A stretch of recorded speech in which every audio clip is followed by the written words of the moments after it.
Anthony Edwards new basketball signature shoes. Once again, this is Lex, your sneaker specialist of Collector Finds. Tara, i-unbox natin. First, check natin yung box dito. Anthony Edwards logo. And dito, Adidas.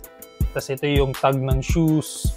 And then, sa likod, Adidas logo together with Anthony Edwards logo. Dito makikita ko kakaiba yung box. Talaga maganda siya. One of a kind. So, ganito siya i-open.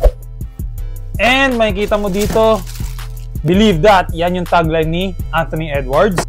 I'm Anthony Edwards, aka Ant-Man. Believe that. And the best colorway so far ng AE2. Ito yun. With Love colorway. Focus natin ngayon dito sa pair. Kung makikita natin, unang tingin for me, napaka-comfortable niya tingnan. Basketball shoes nga pala siya sa mga hindi nakakaalam. At meron siyang extra lace na kasama. Usually, mabenta to. The With Love colorway. Kasi yung AE1, yung With Love colorway, tumaas din yung value nito. Ngayon, meron naman siya sa AE2 With Love colorway. Ganun pa rin, may brand logo ni Anthony Edwards dito. And also, most similar pa rin kay AE1 dito sa toe part niya. Pero dito nagbago sila sa gilid, ginawa nilang mesh. Unlike dun sa previous na Anthony Edwards 1. Dito sa likod, Adidas logo.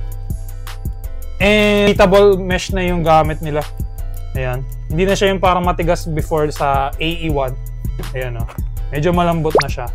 Sabi nila si Anthony Edwards daw yung parang bagong Michael Jordan sa panahon ngayon.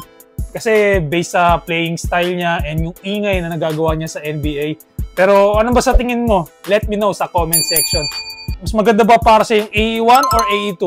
Pero para sa akin, medyo kakaiba nga tong AE2. And as for the shoe review na nakikita ko, mas comfortable to compared sa AE1. Meron din to maraming colorways at available to sa Collector Finds. So if you are interested, make sure i-message mo sila at meron tayong mag-a-assist na team doon.